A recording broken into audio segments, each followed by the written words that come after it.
Welcome to the South Carolina Lead and This Week in South Carolina crossover episode here at SCETV Studios in Columbia. I'm Gavin Jackson. Joining me along with this wonderful crowd for our 2026 legislative session preview is South Carolina Public Radio's Maayan Schechter and our special guest, House Speaker Murrell Smith of Sumter. Welcome to you both and welcome to our studio audience. How excited is everyone for the 2026 session? It's just like being in the House chambers, Speaker. Not as rowdy. We'll get there, right? That being said, Speaker Smith, thank you again for being with us. The House Republican Caucus rolled out its agenda in December. You guys had a press conference. We were there for that. Reiterate those priorities for us. Set the scene for this final year of the two-year session. Yeah, in this legislative session, you're going to see us focus on three things. You're going to see us focus on taxes and tax reduction. You're going to see us focus on infrastructure and also public safety. Those have been three cornerstones that we have worked on this past session, and then we hopefully will lead with some new legislation on some tax reform. And obviously, you know, we have the infrastructure ad hoc committee that has been put together, and that they will be introducing a bill within the next week, I believe. Mm-hmm. And then we'll continue our focus on making South Carolina safe. And public safety has been a huge part of it, and we're going to continue to do that, especially concentrating on some juvenile crime issues. Unfortunately, what's happened is gangs and cartels have realized that juveniles don't have the same consequences as adults, and so they're using them to commit some of the crimes and commit some of the gang and drug trafficking that they have done. But more importantly, what I have seen over the years is the rise in violent crime by juveniles, and there's a number of ways we got to attack that. You got to attack it by giving wraparound services, by creating options and other things for them to do other than join the gangs and be involved in crime. But most importantly, there have to be consequences. And if you're going to commit adult violent crimes, then you're going to have to suffer the consequences of that. And so you'll see us really focus on that part first.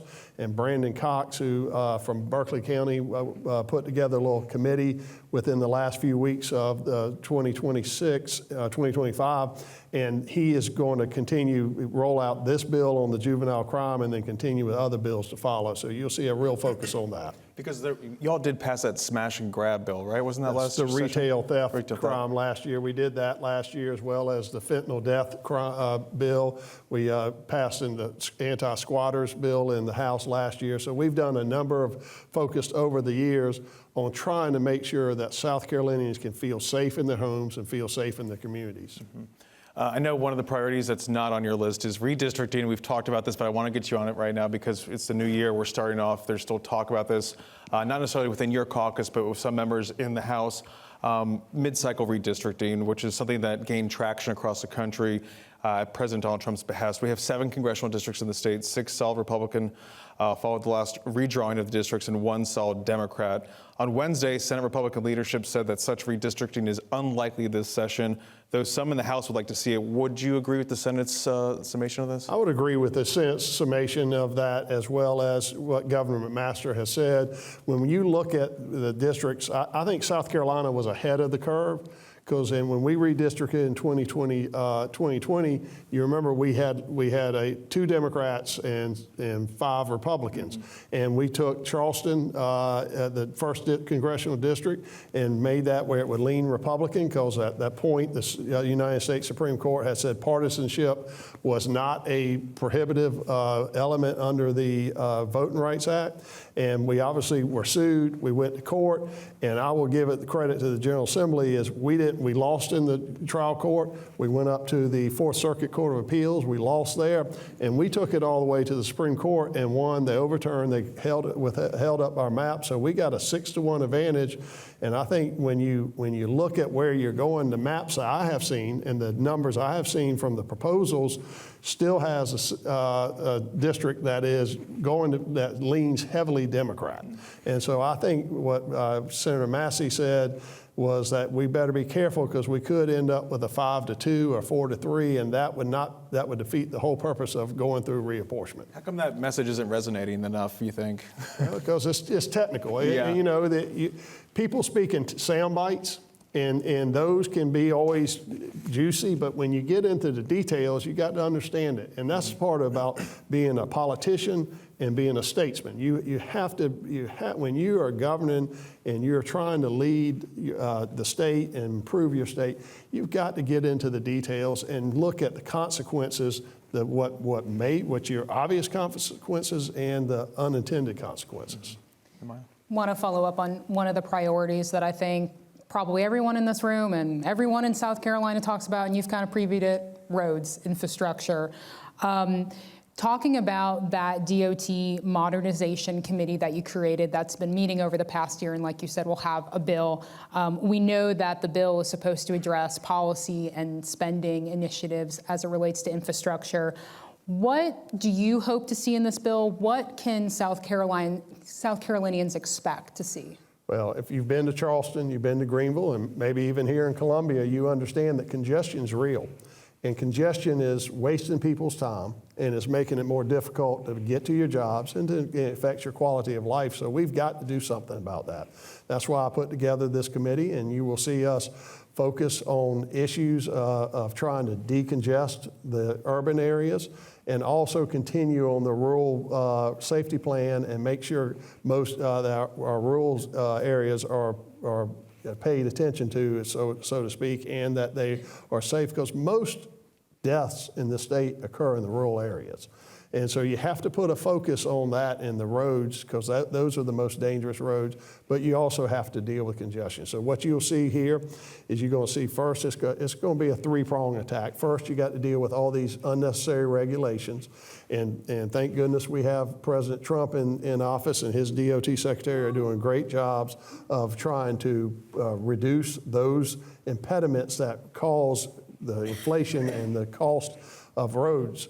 And so, one statistic that sticks out to me is that if when 2017 is when we passed the gas tax and we raised the tax to 28 cents, 1 penny of that gas tax, 1 penny of 28 cents, paved 114 miles of roads in 2017. Now we're at 84. So that shows you the inflation that we've gone through in there. So we have to make sure that we reduce those regulations. We've got to make sure that we innovate. And when you innovate, you go to North Carolina, you go to Georgia, you go to South Carolina, you see that they have express lanes. And we have, our statutes don't allow us to have those. And so we got to go and look at statutes where we're behind in other states and look at that, because people want to decide they want to pay a little bit more and go through these express lanes they can. And then lastly, we're going to have, you realize that that electric cars have one of the lowest tax rates in the state. We have to raise electric cars, and we got to realize that sooner or later that gas combustible cars are getting more fuel efficient. More people are buying electric cars. So we're going to have to find some ways that outside of the gas tax, that we're going to have to fund the infrastructure. And one thing, when I was Ways and Means Chairman in 2022, we put $125 million of state recurring revenue into that. We matched it in this what's called after August funds, and we were drawing down $250, $350, $400 million. And there are ways that we've got to innovate, and the state's going to have to put some resources into that. And you mentioned regulations. DOT did say that they were cutting out a bunch of regulations this year. I did want to quickly ask you, though, there's been, again, a lot of chatter about the fact that the state maintains so many of the roads here in South Carolina. Does any part of this legislation, should we expect any part of this legislation to allow the locals to perhaps control more of these roads, especially to get some of these roads paved much faster? Well, absolutely. The answer is absolutely we'll do that. But when we did the 2017 legislation, we also allowed a road buyback. We would pay the locals to take the roads back, and there was very little interest in that. So, you're going to have to, it sounds great to get some money up front on the local arena, but they're going to realize that sooner or later they got to resurface and pave and maintain those roads, and there's not going to be money for that. And so, we're going to have to figure out a way that we can incentivize them. And I think Chairman Erickson and co-Chairman Erickson and Crawford. Yeah, Crawford. Sorry, I'm not in political mode yet. And Heather Crawford have worked on that issue, and hopefully you're going to see something in that regard. And Mr. Speaker, we'll talk about the funding in a second that you just touched on for infrastructure, but I want to talk about growth in general because we were at the Senate press conference and there was a big conversation just about concerns about growth and keeping up with it. Obviously, it's a good thing to have in a sense, but there are concerns about, whether it's losing the culture, the identity of South Carolina, and also the concerns about congestion and infrastructure. Do you see any of the broader ways to address this outside of just infrastructure when it comes to growth? I mean, a lot of that is also made at the local level too. Do you see any changes there that can happen? I know home rule is also a big concern as well. Well, you have home rule, and obviously that's a difficult nut to crack because the way you can do it is maybe see some impact fees, and I think there will be some discussion of that when you see the road bill rolled out here in a week or so. But at the end of the day, people are coming here because we got one of the greatest states in the country, and as long as people are building houses and neighborhoods, it's tough for you to ban. You can't we got a constitutional right to travel. Mm-hmm. And so I couldn't agree with them more. It's changing the dynamics of South Carolina. It's changing the culture and the fabric of South Carolina.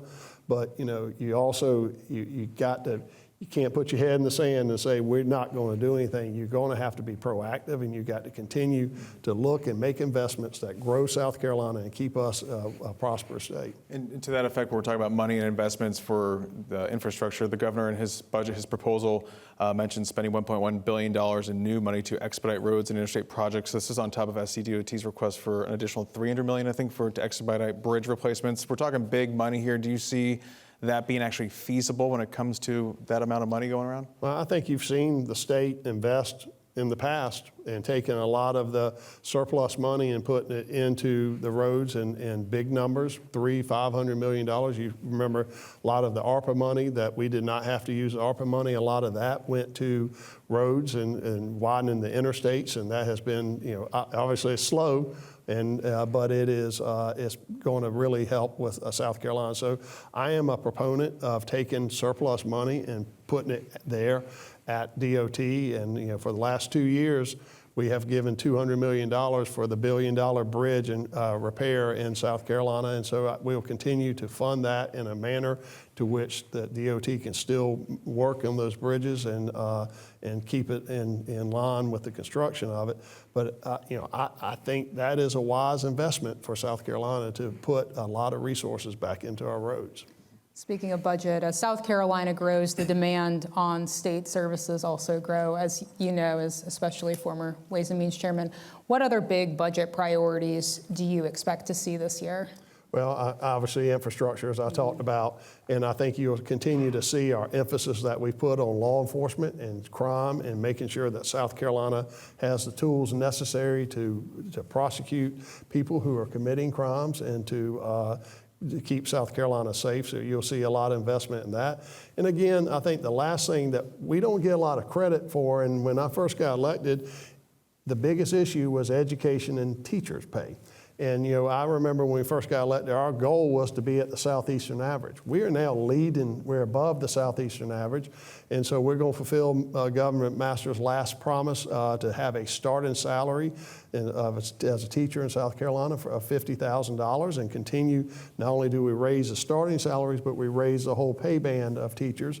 And we got to continue to focus that in that area to education, because that's the key to South Carolina. You have some workforce issues around South Carolina. We're working on them. I think we've made great improvements in that regard. But you have to have the next generation. So it's just not K through 12 high school. It is the colleges and universities, the technical colleges. And we've got to make sure that we're all going in the same direction, and we're trying to fill the needs of our employers in the state, because businesses flock into South Carolina. And we are in unprecedented success right now of how our economy is growing. We're the envy of the nation. And I'm telling you, we got to make sure not only deal with what's ahead of us for this next fiscal year, but what's ahead of us for the next 10 years, the next 20 years. And that's the way we plan. And I will say this as someone, I think the General Assembly and the governor and government in South Carolina ought to get some credit for the success because it just didn't happen accidentally. It happened as a result of good policy and prudent management of your budgets and investing into South Carolina that led to these results. Lastly, we know about some of the federal cuts that are coming in. I'm thinking particularly about how some agencies have been asking for money ahead of that. Also, focus like mainly on the SNAP cuts. We know that there's been money requested to get ahead of some of the federal cost sharing difference that is going to happen. Do you have any concerns about the way that those cuts will have an impact on the state budget? Well, they're obviously going to have impacts on the state budget if you wanted to backfill those. But in my opinion, these are promises from the federal government. They're not promises from the state government. And if the state government's going to backfill what promises that the federal government is pulling back, then that's an impossible task. So I don't think that's our obligation. Our obligation is to take care of South Carolina citizens, but we didn't create these programs. We didn't raise what's happening is the COVID era adjustments that were meant to be a short-term fix are now being pulled back. And so are we going to backfill that? I don't think there's enough money in the entire budget in South Carolina to backfill those. So, I think there's ways we're going to continue to try to work and be efficient and help. I mean, this is, you're looking, it's not SNAP, it's ABC vouchers, it is Medicaid. I mean, there's a lot ahead of us as we go, but we've got to, I think it's incumbent upon the government and the citizens of this state who want these programs to let their federal elected officials know the real consequences to them because they're the ones that need to solve this problem, not the state. Speaker, we have less than 10 minutes left, and we've got a couple more things to get through. We're zooming through this already, but taxes was one of the priorities you spoke of, and right now we have enough money in the budget, recurring revenue, to trigger another 0.1% in the slow march in reducing income taxes in our state. So getting to zero has been a priority for a lot of people. It's also a big campaign talking point. Everyone's going to promise that we'll get to zero. How that happens is a bigger question that you guys are trying to address it. But how do you see that path get there? You guys passed legislation last year to the Senate. How does that benefit folks across the spectrum? For the income tax reduction, affordability is the biggest issue in South Carolina and in this nation. And so how do you make South Carolina more affordable? You give people back the money that they earn and through their income taxes. So I think that's a big issue of why you would want to do that. And we passed a bill last year that raised that lower. We were at 6.1 last year. We're now at 6% for income tax. By the way, the highest in the Southeast. And we passed a bill last year that brought it down to 5.3%, and we're going to continue. Hopefully, the Senate will look at that bill and deal with that. And we're also going to have to deal with other taxes. Property taxes is another issue that's brewing out there where people. It's always been an issue. How do you ever get to tackle it though? I mean, it seems like we talk about it, the Senate was talking about it too. I mean, that's such a hard one to crack. It is a hard one to crack, but you've got to deal with your homeowners first, and people cannot get taxed out of their homes. And I always say this as people rush to Columbia to ask us to fix the property taxes that are voted on by the city and county councils, and why they don't hold their elected representatives accountable for that. That's a good question. But at the end of the day, we have to make sure that citizens, especially the elderly, that are living in their homes and the taxes are going up, that at least that they can have some dignity and remain their last few remaining years be in that home. So you hopefully see some legislation on that. And the other one that I really want to see passed this year is the business personal property tax. Businesses, if you lease a copier or you own a desk, you own a computer, the local government sends you a tax bill for it. And so, that's one way that we can control cost and have more affordability is by lessening those taxes on those personal property and then letting businesses be able to not raise or even lower their rates, the things that they're producing right now. I want to ask about a question or a topic that a lot of people submitted, and that's energy. We saw y'all tackle that topic over this last year, but there's been a lot of concern and questions about the future of data centers, retail choice. What can we expect to see in this year on energy? Well, we were ahead of the curve on energy, and we passed a sweeping energy bill last year that I think is going to set be one of those pieces of legislation when you look back 20 years from now that we said this was monumental for South Carolina. And I want to tell everybody this, and I'll say this, is, we are in an AI, whether you like it or not, you're going to have to embrace it. That is what's going to drive this economy over these next decade. And we're in an AI arms race with China. And I had the opportunity to go up to Washington, D.C. and work with legislative leaders with the administration. President Alexander and I went up there, and then we followed up having a virtual meeting with the Energy Secretary. And they are very proud of what we have done in South Carolina, and they want us to lean in, because you have to create more generation. You have to create more generation to power our industries, to power our homes, our growing population, and data centers. And data centers is, whether you like it or not, that is the railroads of the 1800s. That is the interstates of the 1950s. And this is a race that we have to win. This country has to win, and the Trump administration is leaning in on it and saying that we need to make sure that we have the fundamental infrastructure for the data center, for the AI. If you don't have it, then guess where it's going to go? It's going to be in China. And so South Carolina is going to be a willing partner with them on that, and we're going to lean in. And I think when we get restarting the VC Summer nuclear reactor, where the ratepayers are not at risk, nor are the taxpayers at risk, is going to be a real win for us in South Carolina. And as a result of that bill, you've seen Duke and Dominion both announce new combined cycle gas plants. And so these days of us being perilously close to brownouts and not being able to serve the citizens and the business in this state are going to be over with here soon. We have less than 5 minutes, Speaker. I want to ask you about abortion, because that's something we saw play on the off season over in the Senate. There was a bill, very restrictive, conservative, very restrictive bill that is stuck in the Senate right now. A subcommittee didn't advance to full committee. A member of your chamber and the Senate are holding a press conference for another restrictive bill next week that's going to have a hearing. Do you see any such legislation moving ahead? We have that 6-week ban on the books that's been upheld by the state Supreme Court. Is there any appetite for this? Yeah, I think the one thing you're going to see move now is these mail-order abortion medications being prescribed by people out of state and being prescribed to citizens and having chemical abortion. So I think you will see us move in the House quickly on that bill. I think there's a hearing scheduled for next Thursday on that bill. And what that bill does is it regulates that medication on the drug schedules, and so someone cannot come and prescribe that out of state, and that's been a workaround that's happened, and you'll see that bill move quickly through the House.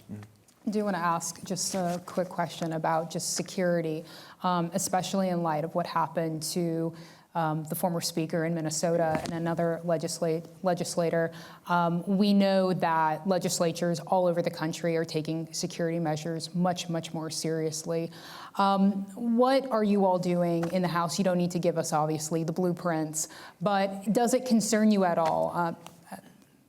So first and foremost, I'll say Melissa Hartman was a colleague of mine. She was Speaker. I sat next to her the year before she was not Speaker, sat right next to me in a conference, with our Speakers Conference we had, and that really brought it home. That's something that's real, that's someone and this is not an abstract theory, this is real life. People are being harmed in politics, and what's going on in the political culture in this country is broken, and it cannot continue to happen. So what I have done is I have made sure that the House has spent more money on security.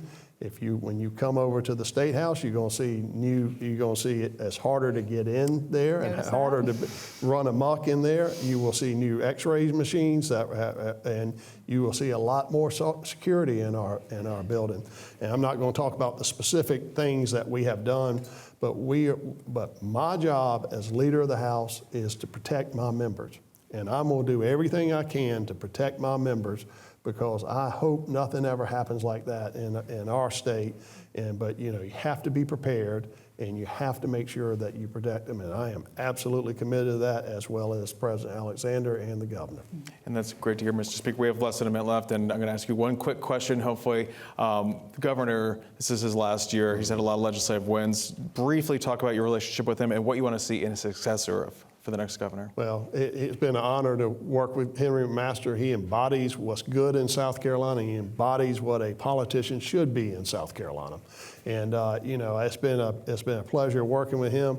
And you look at the success because he hasn't concerned himself about what political wins he can have. He's more concerned about what's best for South Carolina, and that's what's made him a great governor. And you've seen over the past year, we were the only state that had 3% growth, added 72,000 jobs to this state, and that's a result of his leadership. And we're one of 5 states last year that unemployment went down rather than going up. And so that's the collaborative approach he's taken. He has worked with us, and when I tell kids who want to be in politics, who do you want to emulate? I would tell them to emulate Henry McMaster. He governs by coordinating and communicating his 3 C's and collaborating. Thank you. I always tell me I forget one of those. But at the end of the day, I hope citizens of this state understand you can have a performance artist, or you can have somebody that just wants to come and attack and get likes on social media, or do you want a statesman, someone that wants to make South Carolina better and that cares about South Carolina more than they care about their political career? Do you have an endorsement? No, sir. I got to work with the winner. That's House Speaker Murrell Smith and Maayan Schechter with South Carolina Public Radio. Thank you all for joining us, and happy session for South Carolina ETV. I'm Gavin Jackson. Be well, South Carolina.